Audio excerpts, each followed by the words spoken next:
Here, Douglas Scott, Board Game Geek, bringing you our next playthrough, which, as you can see, is called The Legacy of Dragonholt. I also want you to help me make a couple of characters, so I'm going to play the game with 4 characters. You know, you got to have a balanced D&D type party, right? And so we're going to pick a race and we're going to pick a class, and I need your help with 2 of the 4 characters. Because the first thing we have to do to start off our adventure is read entry 1000. You slump down on the wooden bench, stretching your legs. You've been traveling for nearly a week now toward a small village called Dragonholt. Your journey is at the request of Celise. You take a moment to reread her letter. Here is the letter that was written to us by Celise. You can see it unfolds here. And again, spoiler alert, guys. Here we go. My friends, I pray this finds you in good health for once, because I need you to travel. But I did not write this to you to complain about my lot in life. As you know, I never complain, even when the so-called dwarven wine is very obviously an inferior human vintage. I write to you because I fear, F-A-E-R, something sinister is at work here in Dragonholt, and I require your assistance. Please help me. There is more at stake than you know. Celise. Excuse me, is this road the fastest way to Dragonholt? You look up to see Miriam, a gnome merchant you've been traveling with. I'm sorry, let me rephrase that. Excuse me, is this road the fastest way to Dragonholt? With talking to another traveler and pointing down a path toward a forbidding-looking forest. Hey, if you're going to Dragonholt, you'll have to go through the Eventide forest. Miriam turns to face you. Well, what are you waiting for? If that's the road to Dragonholt, let's be off.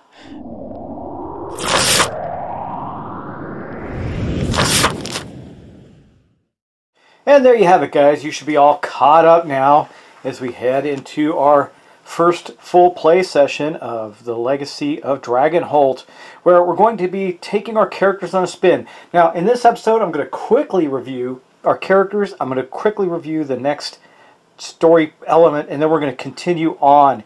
And we're starting with 2 new roads, which is the first scenario. It's a 50 to 80 minute scenario playtime. And we're going to get busy on it right away. I'm going to apologize first. I'm actually still ill. It's just blowing my mind. I cannot shake this thing. It's been plaguing me for almost probably solid 2 weeks at this point. But anyway, let's talk about our characters. So first up, we're going to have the main character I told you about, and pardon my writing, it's not my handwriting sucks. Anyway, it's Aiden. Aidenar is going to be our first character. He's a Knight of the Mystic Eye. He's a baronial human knight. And he's 29, he's male. His skills are persuasion, streetwise, military athletics, dueling, and willpower. And whenever a character is active, you're going to see their skills here on the screen, aside from the sheet. I won't be pulling these sheets out. But I will be noting things on them, like their current stamina, things like that. So, physical description, he's tall and broad with lightly tanned skin. His hair is shoulder length, light brown with eyes of bright green. He has a 5 o'clock shadow all the time. He wears finely crafted chain and plate armor, like pauldrons on his shoulders, etc., with a blue surcoat emblazoned with the Mystic Eye. He uses a broadsword and a heater shield. Nice. His personality, Aidenar is devoted to the arts of combat. The elusive order of the Mystic Eye teaches him to find truth in all things and to defend the weak. Background, he's born of a noble family. Aidenar suffered under a cruel father. He stole away at the age of 14 and found himself squire to a Knight of the Mystic Eye. There is Aidenar. And I'm going to do this rather quickly so we can get to the actual gameplay, because that's what we all want to see, right? Next up, we have a fan-submitted character by Mythic Musings. It's Nim Yelwyn, a Dunsmore elf sage. I placed it at 61 years old because that's still young for an elf. He's male. His skills are dueling, devotion, history, arcana, runes, reasoning, and I added craftsmanship in because none of us really had it. Got to have a couple people with craftsmanship. And this is the story that came in regards to Nim. Gather round as I tell you the tale of Nim Yelwyn. Nim to his friends. Born in the city of Donsmore, his mother was a well-known healer and his father was a member of the city guard. His interest was more in helping his mother and healing them with the city guard. So he spent his youth learning from his mother, though he also learned a few things from his father. When he came of age and set out on his own, he decided to travel the lands, seeking those whom he could help. Skills are dueling, devotion, history, and race. Class skills, he's a sage with arcana and runes. Sometimes a little naive, he is a trusting sort. Convinced people are basically good at heart. During his travels, he has sought to learn more about all of the races, even the tribal orcs, in the pursuit of knowledge. He has gotten himself into more than a few scraps because of his trusting nature. His tale is just the beginning, though, and he has a long way to go, but his devotion to those he comes to consider friends cannot be questioned. One day, the bards might sing about him, if he can survive long enough in a world that tends to try to take advantage of the naive. That is Nim. He is our elf sage. Pretty cool, right? And then we're going to have one of the other characters that I made, Bella Candlelight. She's a wanderer gnome and a bard. Young. She's 22 years old.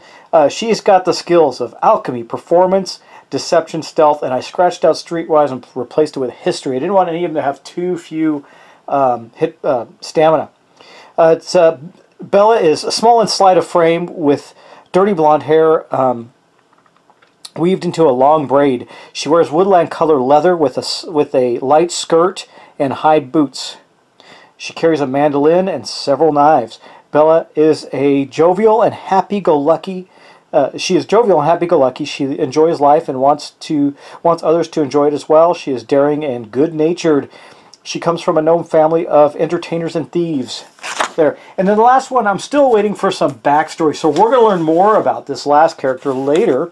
This is Connor Sharpfang. He is a Hirinx catfolk thief. His skills are agility, thievery, stealth, awareness, survival, and brawling. Now, we don't have all the skills, but I didn't want to have all the skills. I wanted to see how this tests us a little bit.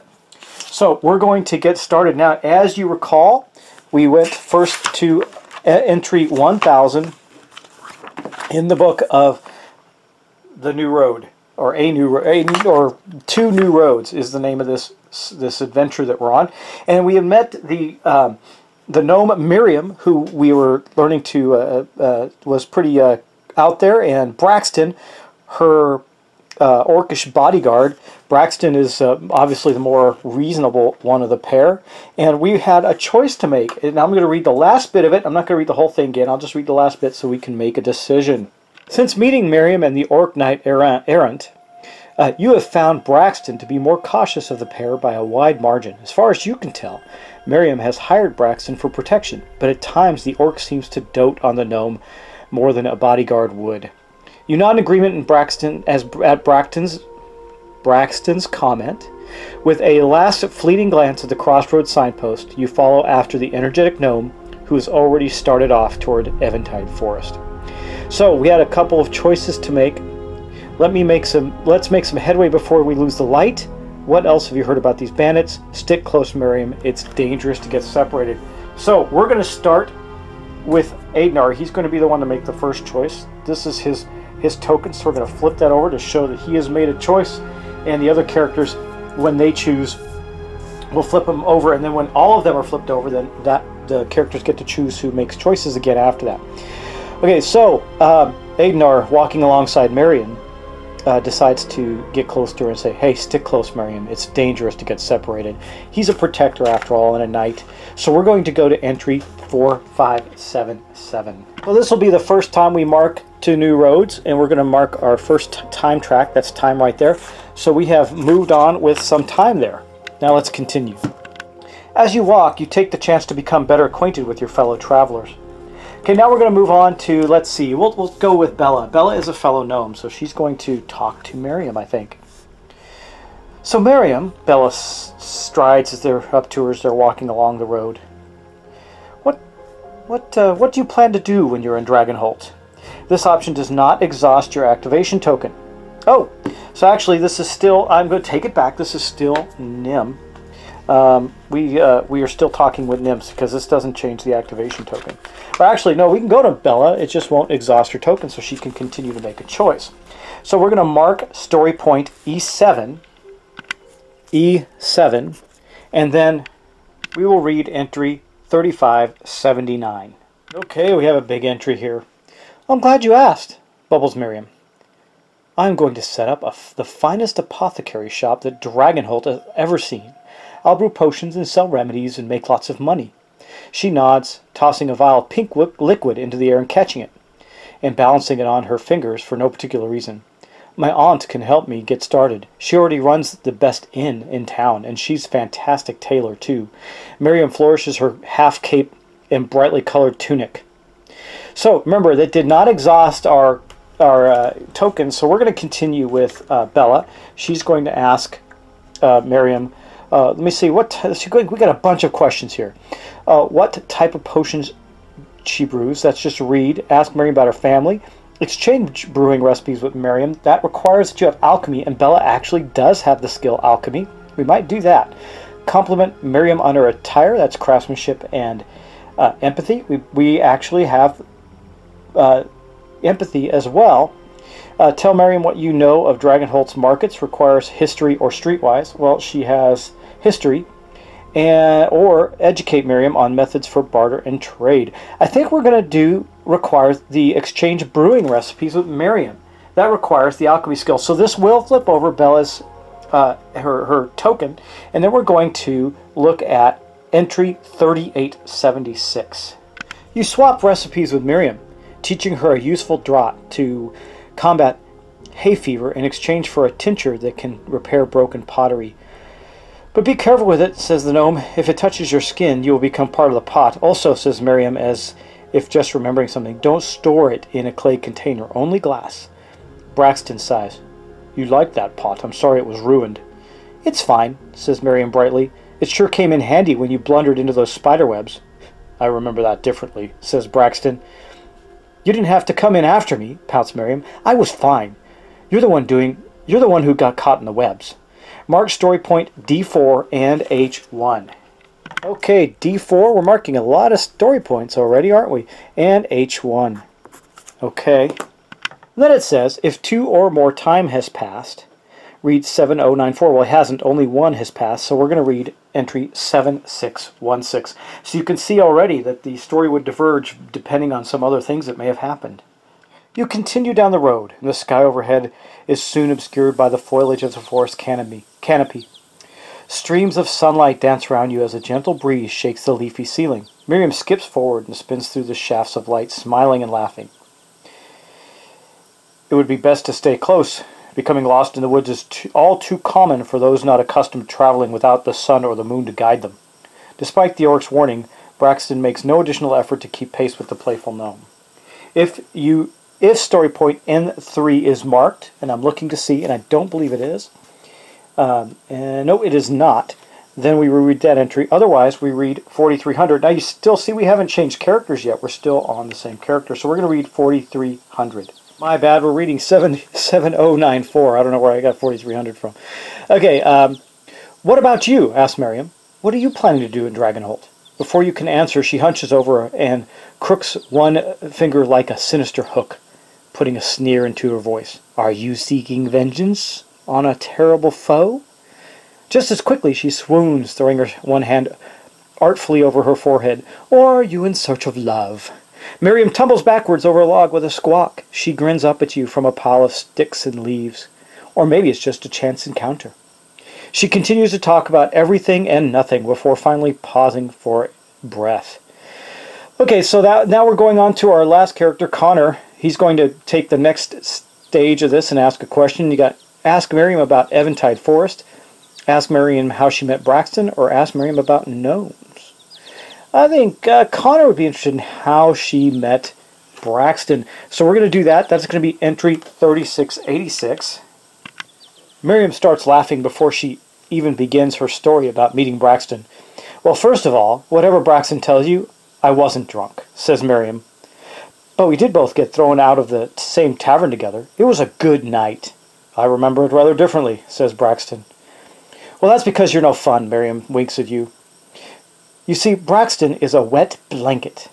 She keeps following me around because secretly she knows that she would never do anything exciting if she didn't. Also, you pay me to keep you safe, says Braxton. Also that, exclaims Miriam with a broad smile. If 2 or more time has passed, it hasn't. read that. Otherwise, read 3859. Eventide Forest is an intimidating landmark, and you can see why Braxton was concerned. Within an hour of entering the forest, the thin young trees give way to ancient gnarled guardians. The light leafy canopy transforms into an oppressive shroud that cloaks the roads in darkness, even during the most sunny of days. Time passes.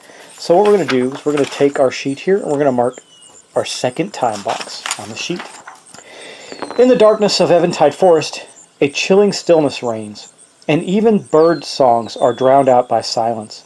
You continue onward, Miriam's usual banter quieted by her new mood, one part fascination and one part fear. Braxton keeps an ever-vigilant eye on the surroundings, her hand now resting on the pommel of the blade at her waist. You soon come to a stop when you catch up to Miriam. She is glancing down at what appears to be a small game trail that branches away from the main road. Up ahead, you see that a number of fallen trees are blocking the path. An old crossroads signpost marks the split, but the wood is too rotted and the writing indecipherable. What do we do now?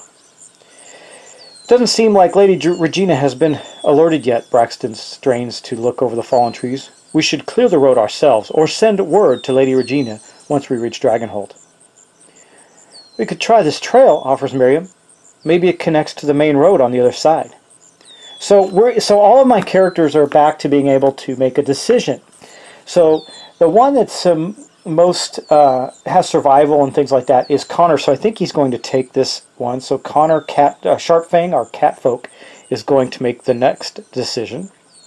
And he's going to say, scout along the game trail and report back.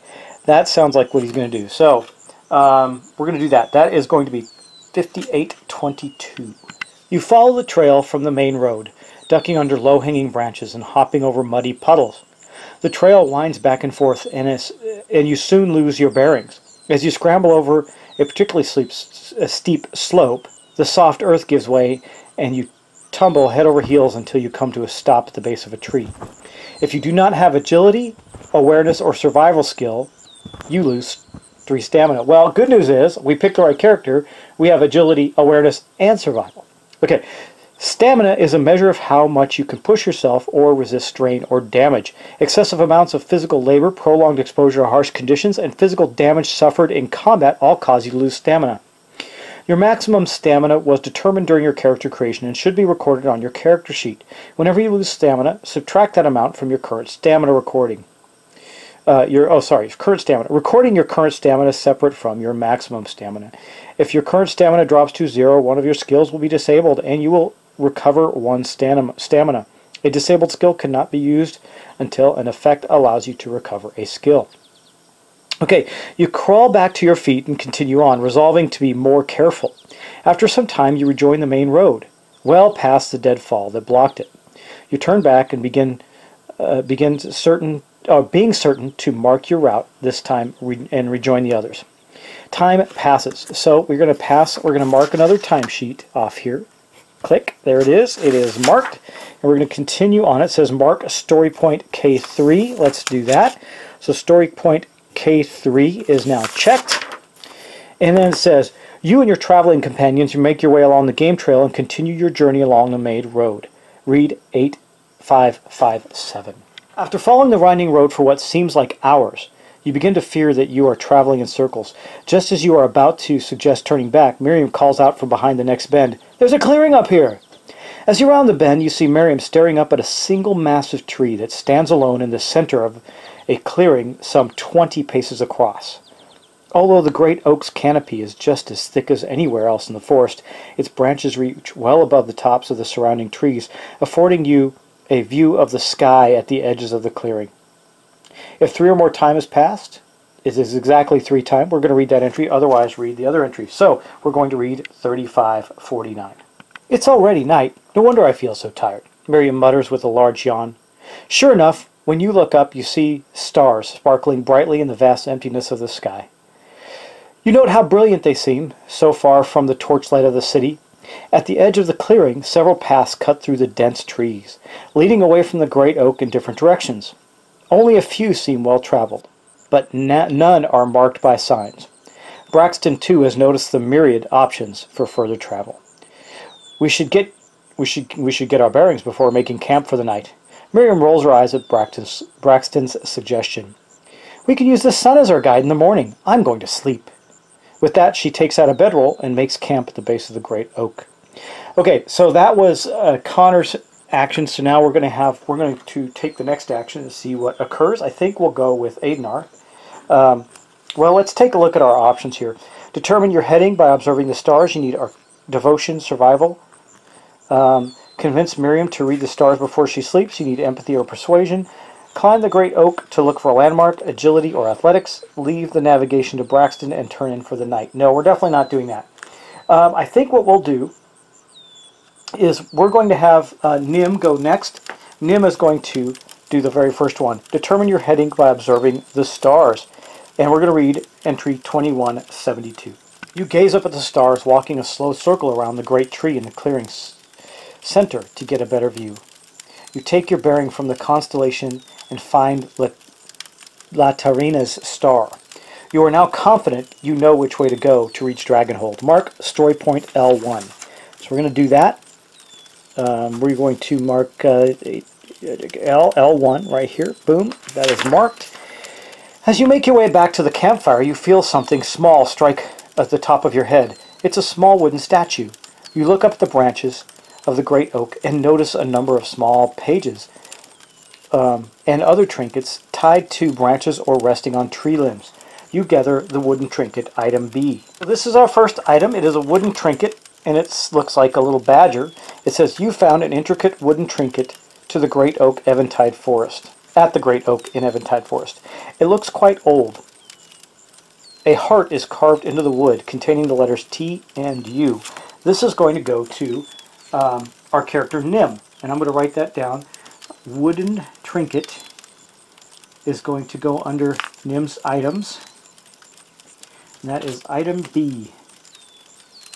Okay, now let's continue. Items. Some effects cause you to gain items. To gain an item, record the item's name on your character sheet. Then search the item deck for the item cards with the matching identifier, shown in parentheses above. So we already did that. For instance, to resolve the effect above, record wooden trinket on your character sheet. Then search the item deck for the item card with the B printed on its back and place that item card face up by your character sheet. When searching the item deck, be sure to not to look at the face of any other cards. I didn't. I drew it out from the back.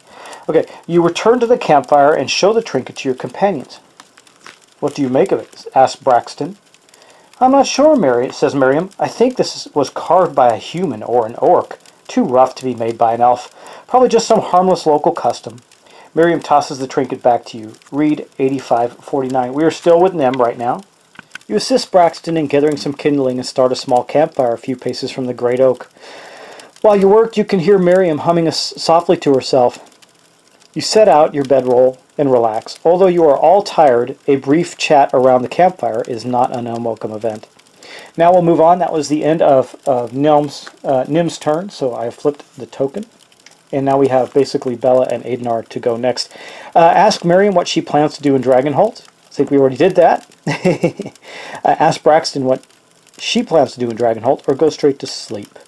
We might as well ask, Adenar is going to ask Braxton what she's going to do in Dragonholt. So it says, requires story point E7 is marked. Is E7 marked? It is, so we have that in place.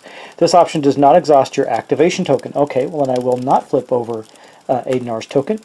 And it says, read entry 4945. Okay, we have a lot going on here. Braxton smiles gently, nodding her head in Miriam's direction. I will continue to protect her from Marion for as long as she requires my services. As you may have noticed, looking after her does not leave much time for anything else. I resemble that remark, calls Miriam. After that, I am not certain. I was not certain what to do with myself before meeting Miriam, either. I suppose I will travel to a larger city and try to find employment. Ask Braxton about her past adventures. Now this will exhaust our token. Ask Braxton how she met Miriam. Tell Braxton about your past adventures. Now we start getting into skills. We need deception or performance. Adenar has neither. Ask Braxton which lord she served. Requires empathy or history. He has neither. Ask Braxton about military training. We do have military. That may be what we do. Or show Braxton how to foil sleight of hand. We don't have either of those skills. So we're going to do this one. Ask Braxton about her military training. Because we have the skill military, as you can see on the screen. We're going to go to 2552. Okay, big entry again. I learned to hunt as a young girl. Most orcs do. The way Braxton walks through the forest quietly, alert to hidden dangers, you can easily believe her. Throwing a spear into an enemy isn't much different from throwing a spear into a beast. But I didn't properly learn the arts of war until after I'd become a knight. Lord Garrett Collar and his master-at-arms were my teachers. Braxton draws her sword, tosses it in the air, and catches it along the blade, letting it balance perfectly on the edge of her hand. There is much more to fighting than fighting alone. The thrust and parry of the sword are only one part of it. Battles are fought with the body, but won with the mind.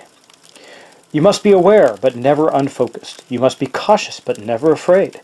You must be decisive, but never inflexible. She flips the sword back into the air, catching it by the hilt and sheathing it again. She cast her eyes down to the forest floor. Anyway, you asked. You divert the conversation toward the local soldiery, a subject where Braxton seems more comfortable. Dragonholt must have some sort of town watch, says Braxton, but if it's like other villages, it will be small, ill-equipped, and largely untrained. Militias are usually brave folk who mean well, but they don't win wars without someone to lead them. Mark story point S1 and S2 and Z1. So let's do that. We're going to mark S2 right here and Z1 over here. So we got those both marked. If 2 or more time has passed, it has. We're going to read 4389. You change the subject, electing to ask Braxton about what she knows about Dragonholt. I've never been to Dragonholt myself, says Braxton. Lord Collar's lands were west of here, so I've never had the occasion to visit. I did hear that the village has a fine inn. You heard that from me, calls Miriam. Miriam's aunt runs the place, says Braxton with a smile. Apart from that, I think the place is rather unremarkable. A small collection of houses surrounded by farms and orchards. She frowns and drums her fingers on the hilt of her sword, looking all around. Well, there was that one story about a brave hero who could freeze a dragon's flames in his throat, but I think it was just a story. Braxton lapses into a comfortable silence for some time. Now, that was the end of Adenar's action, so he is done, and we're going to move on to Bella Candlelight. She sits there. She's contemplating Braxton. We can ask Braxton about her family, ask Braxton about orcs, or leave Braxton to her thoughts. All right, I think we're going to do this one more thing. We'll end with Bella. We're going to take her last action, and then whatever next decision comes up, we'll have all the characters available, and I'm going to ask you which character will make that decision and what decision we're going to make. So right now, I think she's going to just leave it be. She's going to leave Braxton to her thoughts because it's getting late and everybody's tired. So we're going to go to 7598. Don't mind her, Miriam says to you in a hushed voice. Braxton isn't much for socializing. Don't take it personally. I'm sure she'll warm up to you over time. If 2 or more time has passed, read entry 1096. It has. Otherwise, read entry 3859. So we're going to go to 1096. Okay, so Miriam lets out a long yawn, and you second the motion. As you nestle into your bedroll for the night, Braxton speaks up. Best we don't all sleep at once. I'll take the first watch. Can I count on you to take the second? You nod your agreement and drift off to sleep. Okay, one of you must volunteer to keep watch. Refresh your activations tokens if you are keeping watch. The rest of you exhaust your activation token. 2 times passes. You each recover 2 stamina. Well, none of us had any stamina to recover. So I think the one that will want to take watch, I'm going to turn over everybody's tokens, is going to be Connor. Connor Sharpfang. We're not really at a decision point yet, so we'll see how this goes. Okay. Well, actually, yeah, let's do that because this is a continuation of the story. Now, I haven't been writing down all of the entries. We're supposed to write down all of the entries that we've read, but because I'm recording it, I think I'm just going to go back and do them as we go because it'll keep things speedily along for me. Okay. You rouse from your slumber. Let's see. Let me get back on the proper spot. You rouse from your slumber to gentle coaxing from Braxton. Your turn to watch, she says quietly. You rub your eyes for a moment and then sit up, taking a drink from your canteen to wake yourself. You glance around the camp at your fellow travelers. Braxton prepares her bedroll, lies down, and is quickly asleep. Miriam stirs for a moment. possibly awakened by the brief commotion, and rolls on to her other side. A gentle silence takes hold of the clearing. Your journey to Dragonholt has been a long one, but now you are no more than half a day's travel from your destination. The crack of burning branches from the campfire keeps you company as you keep watch. The moon is beginning to set, and you know the light of a new dawn will soon grace the forest clearing where you have made camp. Just then you hear rustling in the thick bush on one side of the camp and recall Braxton's warning about bandits. Okay, here's our decision process, guys. Watch for further movement or signs of danger. Arm yourself and take a closer look. Wake your fellow traveling companions. Now, this one says this option does not exhaust your activation token. That's the second one. So you tell me, Connor Sharpfang was taking watch. He's our catfolk thief. You can see his skills right here. What will Connor do? You tell me. We're going to end it there, guys. That'll be the end of our first full play session of Legacy of Dragonholt. I hope you're enjoying the story, and I hope you enjoy the way I'm presenting this to you. Please let me know if you'd like to see something different, or if you're just liking the way this is rolling. So you can see we're getting some stories collected. We're doing some cool stuff. I will record all the entries on the Two New Roads journal, but for now, this is where we're going to leave off. So, Connor Sharpfang, here's something in the brush. What will he do?